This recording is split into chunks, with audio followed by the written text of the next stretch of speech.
हाँ बच्चों, तो आज हम लोग नया टॉपिक स्टार्ट करते हैं, इन्वर्स ट्रिग्नोमेट्री। क्या पढ़ने वाले हैं हम लोग? Inverse trigonometry. ये कायदे से क्लास 12th का हेडिंग है, क्लियर हो, और इम्पोर्टेंट हेडिंग है। इसका कैलकुलस में काफ़ी ज़्यादा यूज होता है इन्वर्स ट्रिग्नोमेट्री का, और काफ़ी इम्पोर्टेंट है, और कोई ज़्यादा लंबा टॉपिक नहीं है ये, ठीक है। अच्छा, कुछ बातें मैं आपको बता दूं कि इन्वर्स ट्रिग्नोमेट्री जब तक फंक्शन नहीं पढ़ा जाए पूरा पूरा, है ना, फंक्शन चैप्टर, तब तक ये अधूरा है। तब तक ये क्या है? अधूरा है। मतलब कुछ बातें मैं आपको यहाँ पे चाह कर भी समझा नहीं पाऊंगा, मैं समझाने की कोशिश करूंगा, सही है, लेकिन वो बातें यहाँ पे ज़्यादा भी रोल प्ले नहीं करने वाला है।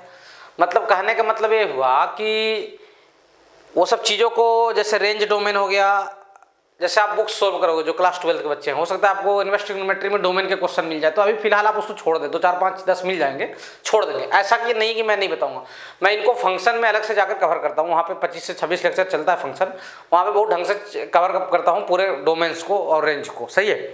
तो वहाँ पर सारी चीज़ें आपको अपने आप क्लियर हो जाएगा, सही है। तो कुछ बातें ऐसी रहेंगी जिनको मान के चलो कि यहाँ पर अधूरी रहेंगी, वो जाकर फंक्शन में कंप्लीट होगा वो बात, सही है। तो हम लोग नया हेडिंग डालते हैं, क्या? Inverse trigonometry. क्लियर हो? काफ़ी इंपॉर्टेंट है, सही है। इन्वर्स ट्रिग्नोमेट्री, पहले चीज़ों को समझते हैं, इसकी ज़रूरत क्यों पड़ी, सही है, इसकी ज़रूरत क्यों पड़ी, पढ़ने की ज़रूरत क्यों पड़ी। जैसे मैं आपको बताऊं, कहने का मतलब ये है, क्लास आप 10th में रहे होंगे, ठीक है। तो क्लास 10th में रहे होंगे तो आपके सामने कभी नौबत ऐसी आई होगी, बेटा साइन थीटा की वैल्यू 1/2 है। साइन थीटा की वैल्यू क्या है? 1/2 है ना। 10th में रहे होंगे तो आपसे आपके सर लोग पूछते होंगे कि बताओ थीटा की वैल्यू क्या है।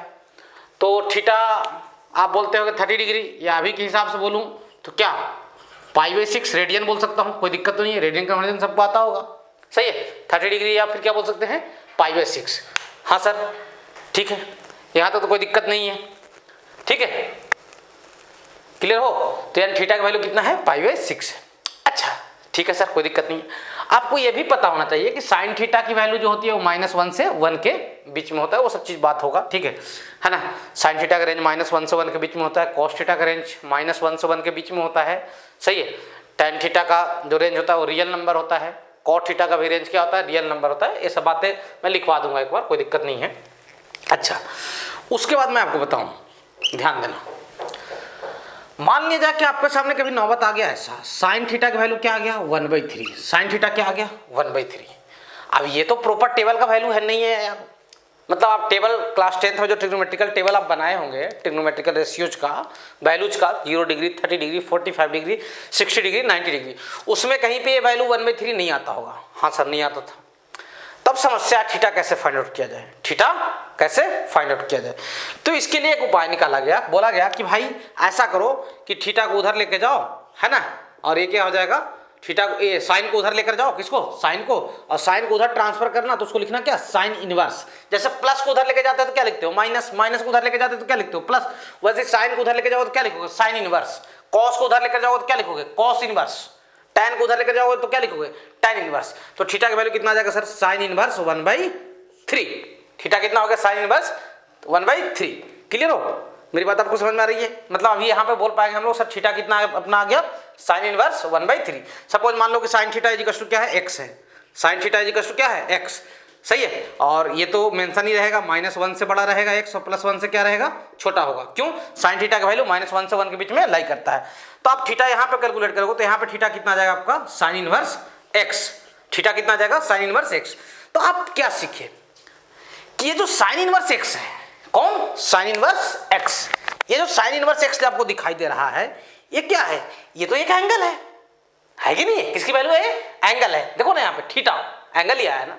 हाँ सर, तो क्या हम लोग लिखेंगे? हम लोग नोट करके ये लिखेंगे, पहली बात कि सर, है ना, नोट ये लिखेंगे कि sir sine inverse x, cos inverse x, sine inverse x, सही है, cos inverse x, tan inverse x, सही है, कॉट इनवर्स x।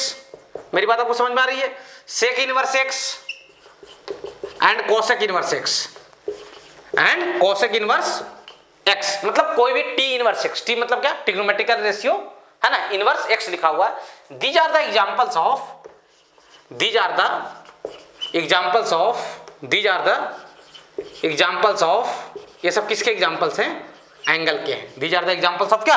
एंगल। ये सब किसके एग्जांपल हैं? एंगल के हैं। मेरी बात आपको समझ में आ रही है? These are the examples of क्या? एंगल्स। यानी कहने का मतलब ये है, कभी आपके सामने साइन इनवर्स एक्स आ जाए, क्या आ जाए? साइन इनवर्स एक्स, तो आपके दिमाग में उसके लिए क्या पिक्चर बनना चाहिए? पहले चीज तो फील होनी चाहिए ना यार। कैसे थोड़ी ये साइन इनवर्स अपने सोल्व करना जानते हैं, अपन सोल्व किए जा रहे हैं, धड़ा धड़ा कुछ फीलिंग आ ही नहीं रही है ना, क्वेश्चन में गए अटक गए, तो फीलिंग तो आनी चाहिए कि ये सब sine inverse x, cos inverse x, tan inverse x, cot inverse x, ये है क्या?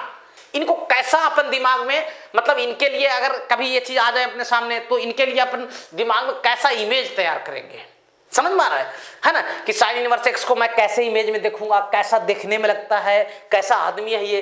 तो पहली बात आपको याद होना चाहिए कि साइन इनवर्स एक्स, जितने भी इनवर्स एक्स हैं, ठीक है, टी इनवर्स एक्स, टी मतलब क्या? Trigonometrical ratio inverse x, sine inverse x, cos inverse x, tan inverse x, cot inverse x, sec inverse x and cosec inverse x, these are the example of क्या? Angles. ये सब किसके example हैं?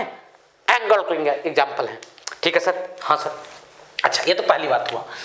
अच्छा, दूसरी बात कि सर एंगल तो है, हाँ सर, कोई दिक्कत नहीं है, चलिए कभी भी ये अपने सामने आएगा तो इसके लिए इमेज कैसा बनेगा? ये एंगल है सर, कोई दिक्कत नहीं है। दूसरी बात कि सर ये एंगल है, तो एंगल का कुछ यूनिट भी पढ़े होगे तुम लोग? हाँ सर। डिग्री पढ़े होगे, रेडियन पढ़े होगे, ग्रेड पढ़े होगे? हाँ सर।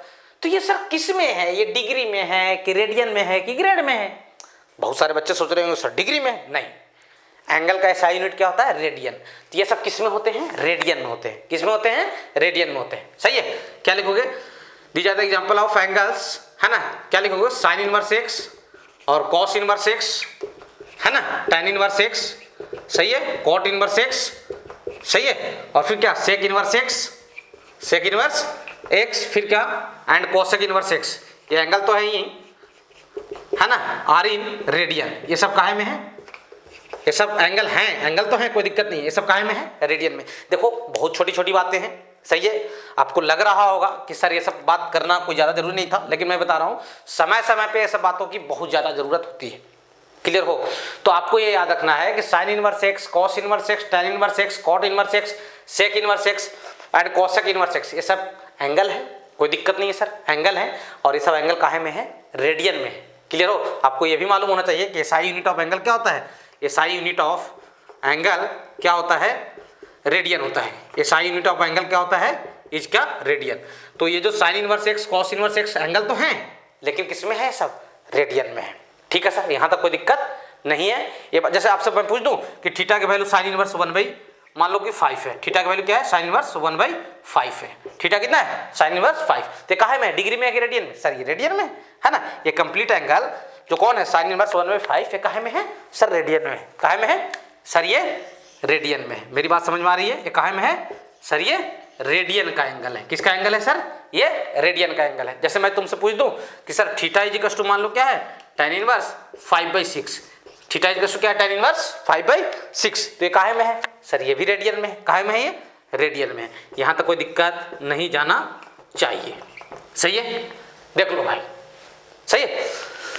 तो लिख लीजिए यहाँ तक कोई समस्या आपको नहीं जाना चाहिए। क्लियर हो? मैं मिटा रहा हूँ, स्क्रीन पॉज कीजिए, फटाक से लिखिए, स्क्रीन को रोक लो और लिखो जल्दी से, मिटा रहा हूँ। यहाँ तक कोई समस्या अपने को नहीं है। सही है? यहाँ तक मस्त समझ में आ रहा है सर? कोई दिक्कत नहीं है सर? चीज़ें आसान लग रही हैं? हाँ बिल्कुल आसान है। अगर आप कंटिन्यूअस लेक्चर को फॉलो करेंगे तो आसान तो लगेगा ही लगेगा। सही है यहाँ तक? हाँ सर। अब आगे बढ़ते हैं। क्लियर हो? कुछ मुद्दे की बात करते हैं। क्लियर? हाँ सर।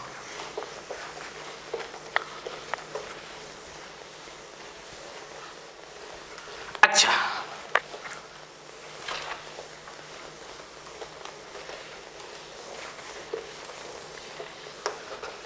यहां तक कोई दिक्कत नहीं है।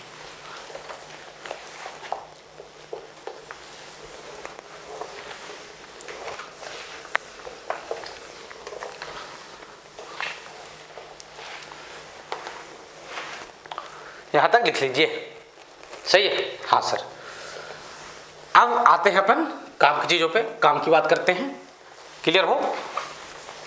यहाँ तक कोई समस्या आपको नहीं जाना चाहिए। आप क्या क्या पढ़े हो यहाँ तक? यहाँ तक सर पढ़े कि जो sign inverse x, cos inverse x, tan inverse x, ये सब किसके एग्जाम्पल होते हैं? ये सब सर एंगल के एग्जाम्पल होते हैं।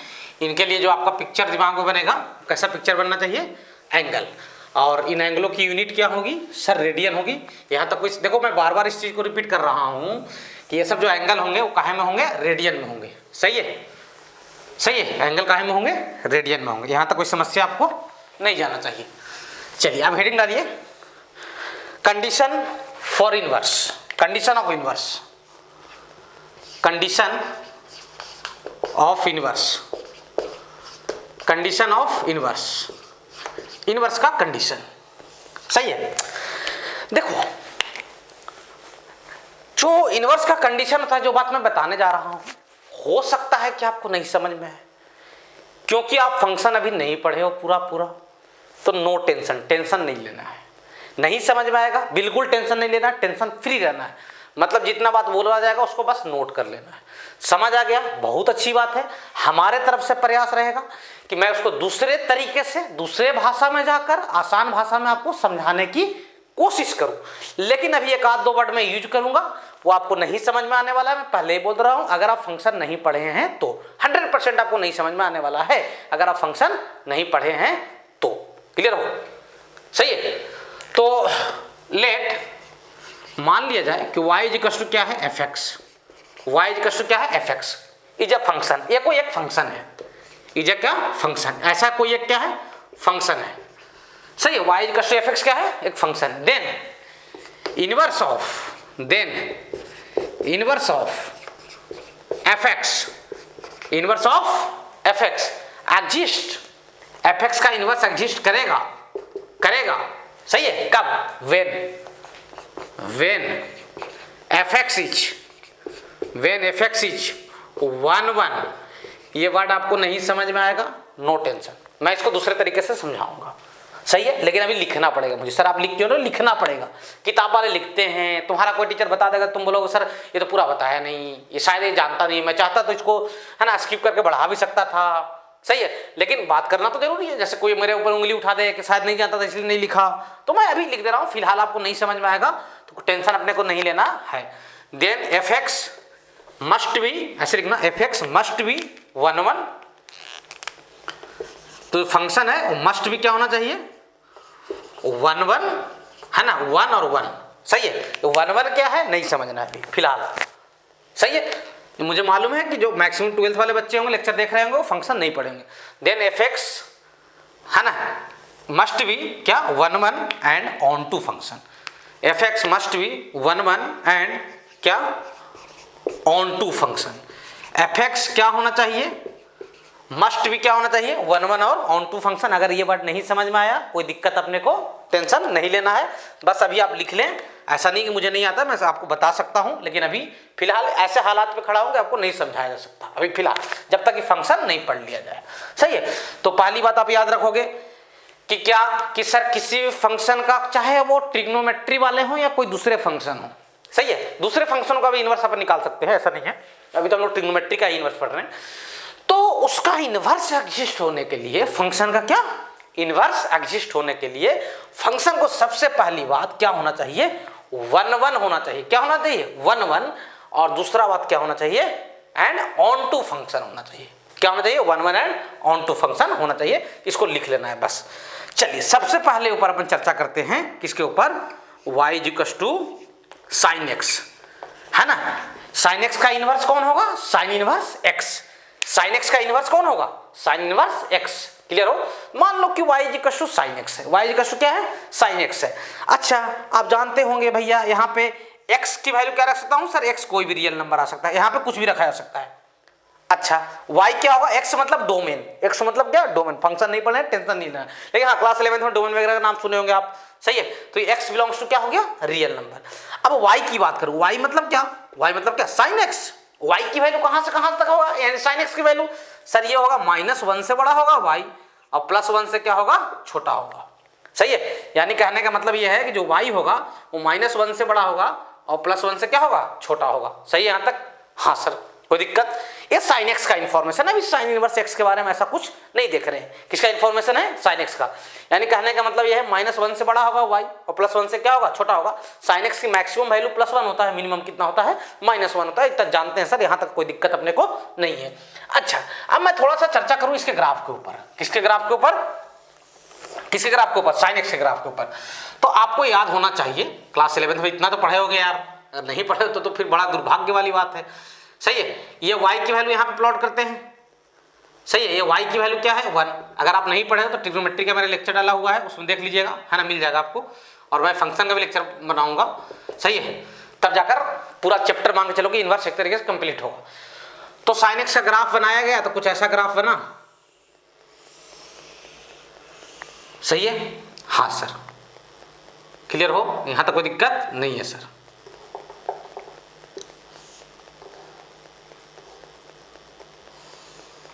ये ऐसा ग्राफ बनता है किसका, साइन एक्स का। सही है, हाँ सर, क्लियर हो, है ना, जो लोग पढ़े होंगे। तो ये माइनस पाई हो गया, और ये क्या हो गया 0 हो गया, और ये क्या हो गया पाई हो गया, और ये क्या हो गया 2 पाई हो गया। सही है, और ये क्या हो जाएगा 3 पाई, और आगे ऐसे ही बढ़ते जाता है ग्राफ। सही है, क्लियर हो। एक किसका ग्राफ आया बच्चा, ये sir y equals to sine x का बना है। किसका बना है, साइन एक्स का। अब सुनो मेरी बात ध्यान देना, अभी फिलहाल अभी के लिए मैं बात कर रहा हूँ, पूरा सही नहीं है वो चीज जो मैं बोलने जा रहा हूँ, पूरा सही नहीं है, लेकिन हाँ अभी काम चल जाएगा, कोई दिक्कत नहीं है।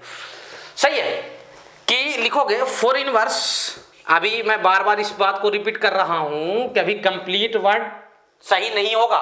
सही है, लेकिन हाँ अभी इनवर्स ट्रिग्नोमेट्री में सही हो जाएगा। फॉर इनवर्स, है ना, इनवर्स के लिए फंक्शन, जो फंक्शन है ना, must be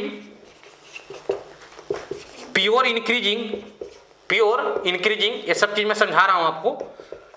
function must be pure क्या, इंक्रीजिंग और प्योर डिक्रीजिंग। फंक्शन क्या होना चाहिए, प्योर इंक्रीजिंग होना चाहिए, और प्योर क्या होना चाहिए, डिक्रीजिंग होना चाहिए। हाँ सर, इंक्रीजिंग मतलब क्या, या तो उसका ग्राफ सीधा बढ़ता हुआ होना चाहिए या तो घटता होना चाहिए। प्योर ये कैसा है, साइन एक्स, ये तो इंक्रीजिंग भी है सर, डिक्रीजिंग भी है, ये इंक्रीजिंग भी है, डिक्रीजिंग भी है ना। ये तो इंक्रीजिंग और डिक्रीजिंग का क्या है, मिक्सअप है। देखो यहां से यहां तक क्या हुआ, y बढ़ा, फिर y क्या हुआ, डिक्रीज हुआ, फिर y क्या हुआ, इंक्रीज हुआ।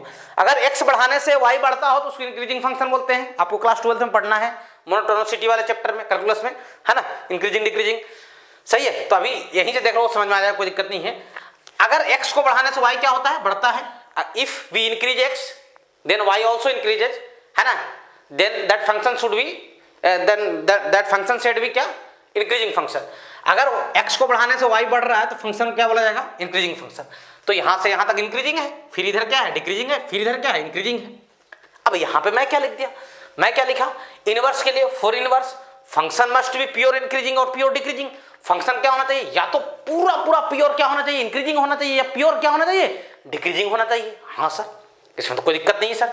तब तो ये सर प्योर इंक्रीजिंग तो नहीं है सर, क्यों, यहां से यहां तक प्योर इंक्रीजिंग, यहां से यहां तक इंक्रीजिंग, फिर डिक्रीजिंग, फिर इंक्रीजिंग, फिर डिक्रीजिंग। ये तो प्योर इंक्रीजिंग भी नहीं है और प्योर डिक्रीजिंग भी नहीं है। सही है, तो इसका तो इनवर्स एग्जिस्ट ही नहीं होगा। बिल्कुल सही बात, बिल्कुल सही बात, 100% सही बात। कोई पूछेगा कि भाई बताओ साइन एक्स का इनवर्स एग्जिस्ट होगा क्या, जवाब नहीं एग्जिस्ट होगा। तो इनवर्स एग्जिस्ट नहीं होगा तो हम लोग पढ़ेंगे ही नहीं, पढ़ेंगे, टेंशन मत लो। कोई पूछेगा क्या साइन एक्स का इनवर्स एग्जिस्ट होगा बेटा, जवाब नहीं। क्लियर सर, तो इनवर्स नहीं पढ़ना हम लोग को, पढ़ना है ना भाई, चैप्टर है, चैप्टर का हेडिंग डाले, कैसे नहीं पढ़ना है। तो सर आप तो लिख दिए कि function must be pure increasing और प्योर डिक्रीजिंग होना चाहिए। हाँ, मुद्दे की बात यही है कि जो इनवर्स वाला था वो ये बोला कि function pure must be increasing होना चाहिए, क्या होना चाहिए, डिक्रीजिंग होना चाहिए। अब साइन एक्स ना तो प्योर इंक्रीजिंग था ना ही प्योर डिक्रीजिंग था।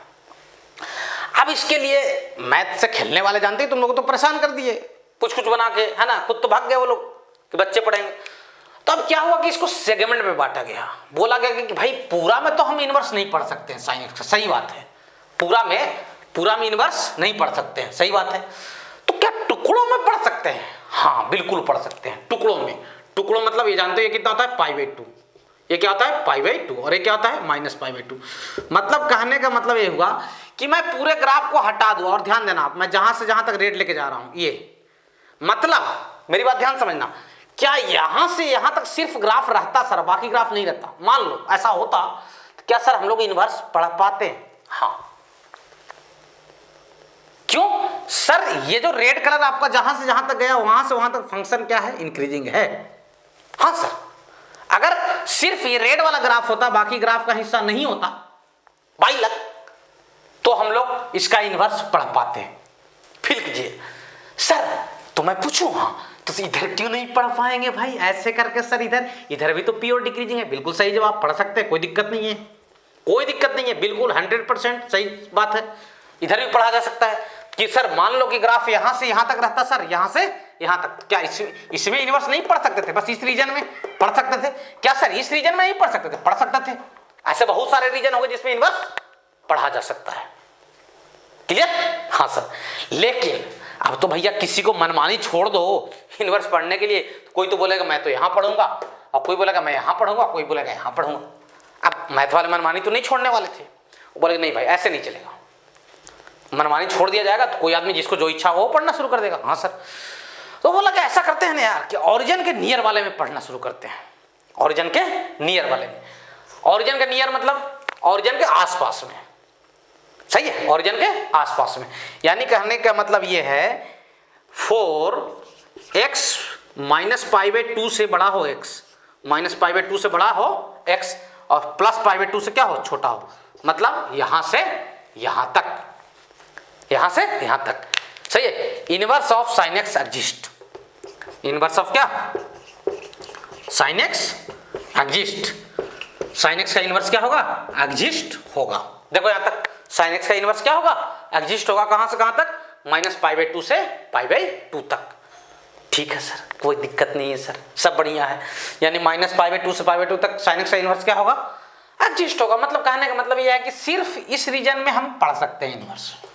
सही है? हाँ सर, कोई दिक्कत नहीं है सर। तो यानी माइनस π/2 से π/2 वाले रीजन में हम लोग इनवर्स साइन का जो इनवर्स था वो पढ़ सकते हैं। अब सुन लो भाई, आप इनवर्स पढ़ रहे हो तो होता क्या है ना कि मान लो कि कोई फंक्शन किसी का इनवर्स है। ऐसा समझो कि fx का डोमेन है जो है, कोई फंक्शन का जो डोमेन है वो इनवर्स का क्या बन जाता है? रेंज। यानी x की वैल्यू उसका क्या बनता है? y, और इसका y क्या जाकर बन जाता है? उसका x। मतलब कहने का मतलब फिर से समझिए, डोमेन रेंज की भाषा में समझा रहा हूं। fx का डोमेन f इनवर्स x का क्या बन जाएगा? रेंज। और fx का रेंज f इनवर्स x का क्या बन जाएगा? डोमेन। सही है? मतलब इसका डोमेन इनवर्स का रेंज, और इसका रेंज इनवर्स का डोमेन। सही है? हाँ सर। तो ये जो भाई माइनस, ये जो sin x का जो है कौन? x, वो कहां से कहां तक है? माइनस π/2 से π/2 तक। तो ये sin इनवर्स x का क्या बन जाएगा? y की वैल्यू बन जाएगा। इसका x क्या बन जाएगा? उसका y। x को डोमेन बोलते हैं, पता है ना, इनपुट, और y को क्या बोलते हैं? रेंज बोलते हैं। तो इसका x क्या बन जाएगा? उसका y। किसका? sin इनवर्स का। और इसका जो y है, इस बीच में y कहां से कहां तक है? इस बीच में y कहां से कहां तक है भाई? y जो है ना, y मतलब क्या? यानी sin x। सही है? y मतलब क्या? sin x। कि सर -1 से बड़ा है y और +1 से क्या है? छोटा है। सही है? किसका? sin x। देखो ना, यहाँ पे -1 है, यहाँ तक क्या है? +1 है। ये किसकी बात हुई अभी तक? sin x का। अभी इनवर्स की चर्चा नहीं किया हूं मैं, अभी तक अपन किसका चर्चा कर रहे हैं? sin x का। ध्यान देना। सही है? इधर मिटा रहा हूं भाई, इधर इस साइड में मिटा रहा हूं, जल्दी से लिखो स्क्रीन पॉज करके। हाँ सर, उसको नहीं मिटाऊंगा ताकि उसका भी काम है। सही है? तो अभी जो चर्चा हुआ कि सर sin x का जो इनवर्स है वो माइनस π/2 से π/2 में पढ़ा जा सकता है सर। हाँ सर, बिल्कुल सही बात है। और वहां पे y की वैल्यू क्या होगा sin x के लिए? सर -1 से कहां तक होगा? +1 तक। सही है? क्लियर हो?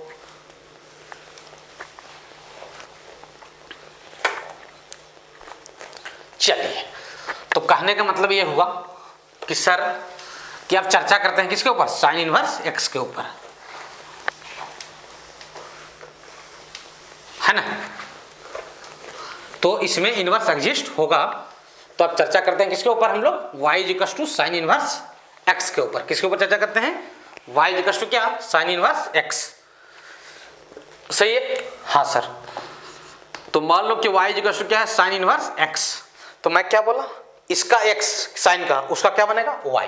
तो यानी कहने का मतलब ये है y की जो वैल्यू होगी वो -π/2 से बड़ा होगा y, और +π/2 से क्या होगा? छोटा होगा। आप ऐसे भी लिख सकते हो इंटरवल फॉर्म में, जो लोग को इंटरवल की जानकारी होगी ऐसे। y बिलोंग्स टू क्या हो जाएगा? -π/2 से π/2। यानी कहने का मतलब ये है कि साइन इनवर्स का क्या आ गया? ये रेंज आया। क्या है साइन इनवर्स का? रेंज। अब भाई इसका y क्या है? इसका y -1 से 1 तक है, तो इसका x क्या आ जाएगा? इसका x जो आएगा वो कहाँ से कहाँ तक आएगा, x बिलोंग्स टू हो जाएगा -1 से 1 तक। ये इसका डोमेन है, किसका डोमेन, किसका साइन इनवर्स का, और ये क्या है रेंज है। सही है, साइन इनवर्स का y जो होगा वो -π/2 से π/2 के बीच में होगा, और x कहाँ से कहाँ तक होगा -1 से 1 तक। अभी इन चीज़ों को अपन लिखेंगे सबको एक जगह पे, चिंता मत करना, सबका रेंज डोमेन। अभी फिलहाल मैं आपको फिल करवाने की कोशिश कर रहा था। सही है यहाँ तक, हाँ सर लिख लीजिए पूरी चीज़ों को, मैं मिटा रहा हूँ। सही है, पूरी चीज़ों को लिखिए, ठीक है मिटा रहा हूँ। यहाँ तो कोई समस्या नहीं है सर। तो हम लोग देख पाए कि साइन इनवर्स का जो डोमेन होगा, साइन इनवर्स का मैं बात कर रहा हूँ, वो -1 से 1 तक होगा, और रेंज कहाँ से कहाँ तक होगा, रेंज होगा सर -π/2 से +π/2 तक साइन इनवर्स का। सही है, हाँ सर। अब चर्चा करते हैं हम लोग, सब सारे रेंज डोमेन को एक जगह पे लिख लेंगे, आप चिंता मत कीजिए। अभी मैं आपको थोड़ा फील करवाना चाह रहा हूँ बस, इसलिए थोड़ा समय दें आप।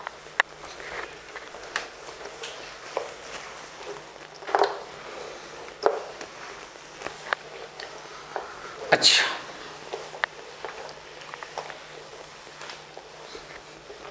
यहां तो कोई समस्या नहीं है सर।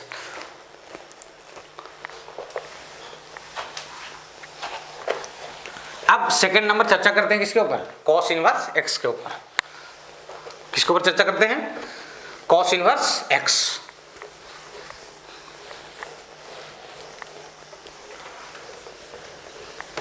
ठीक है, हाँ सर।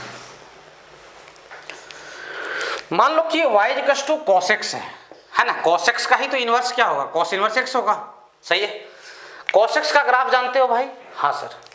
cos x का ग्राफ कैसा बनता है, मैं बताऊं तो cos x का ग्राफ ऐसा बनता है, अगर मालूम हो तो।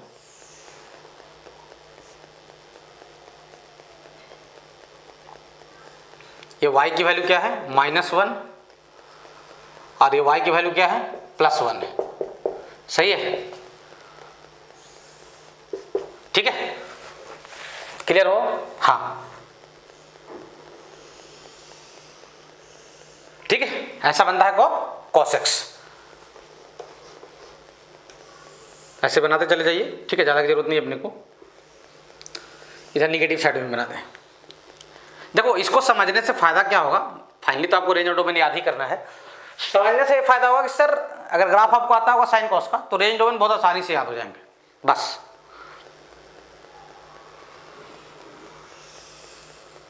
ठीक है यहाँ तक, हाँ सर। थोड़ा सा बढ़िया नहीं बना है, एडजस्ट करना, ठीक है। तो 0 होता है, और ये क्या होता है π/2 होता है, और ये क्या होता है पाई होता है। इधर क्या होता है, ये -π होता है। सही है, हाँ सर। और ये क्या होगा 2π होगा, और ये क्या होता है 3π/2 होता है, और ये क्या होता है 5π/2 होता है।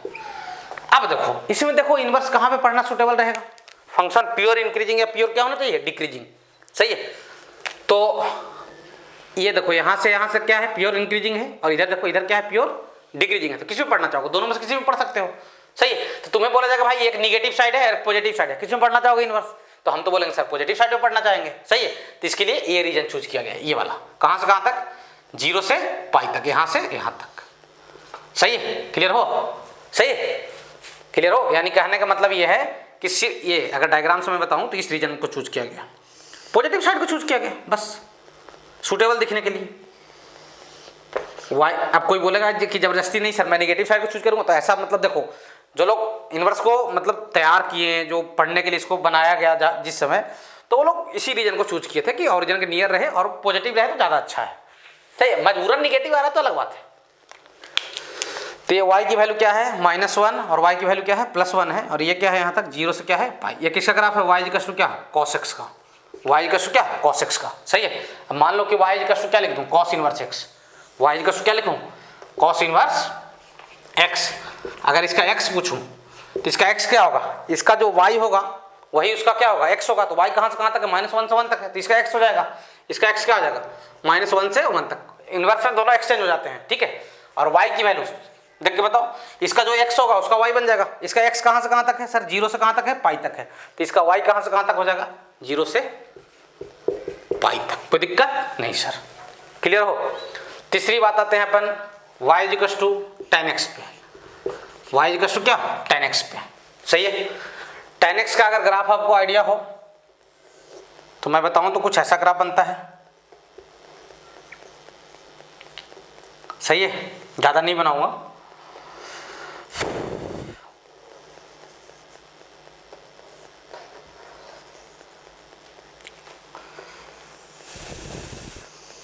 ऐसा, ठीक है। और ये होता है -π/2 और ये क्या होता है +π/2। सही है, ये पाई होता है यहाँ पे, फिर से ऐसे बना दो, ये पाई होता है और ये क्या होता है 3π/2 होता है। ये किसका ग्राफ है 10x का। तो इसमें कहाँ पे पढ़ना चाहोगे? हम तो इधर पढ़ना चाहेंगे सर। देखिए यहाँ से यहाँ तक प्योर इंक्रीजिंग है सर। सही है सर, इधर में तो प्योर पॉजिटिव है। मैं क्या बोला, पॉजिटिव भी रखने की कोशिश करो और ओरिजिन के नियर भी। सही है, तो यानी कहने का मतलब यह है कि यहाँ पे इसमें जो इन्वर्स पढ़ने के लिए जो सुटेबल चीज रहेगा वो कुछ ऐसा रहेगा। सही है, ये वाला रीजन। सही है ना। यहाँ तक लिखिए, मैं फिर tan इनवर्स x का रेंज और डोमेन लिख रहा हूँ। कोई दिक्कत नहीं सर, मिटा रहा हूँ भाई, इधर मिटा रहा हूँ।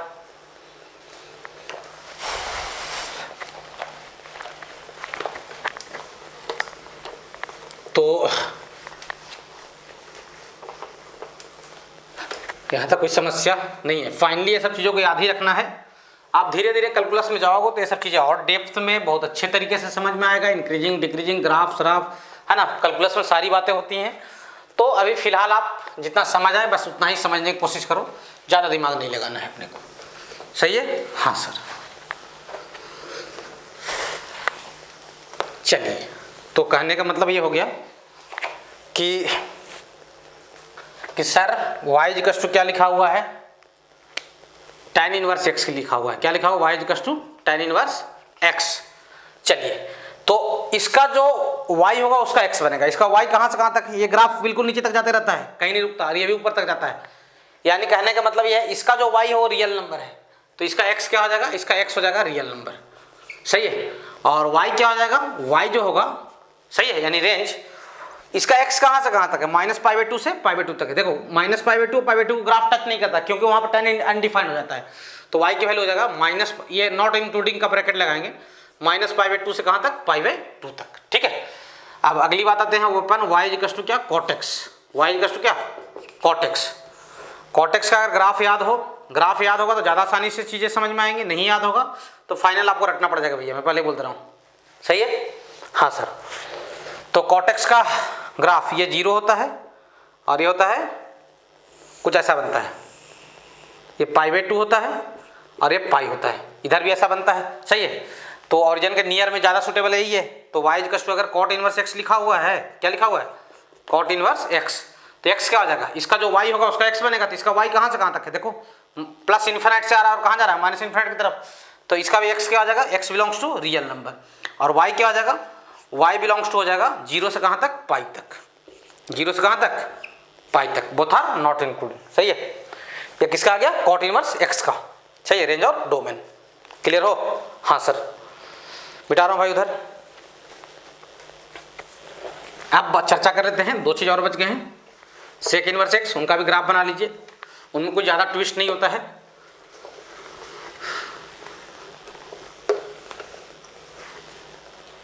यहाँ तक कोई समस्या नहीं है सर।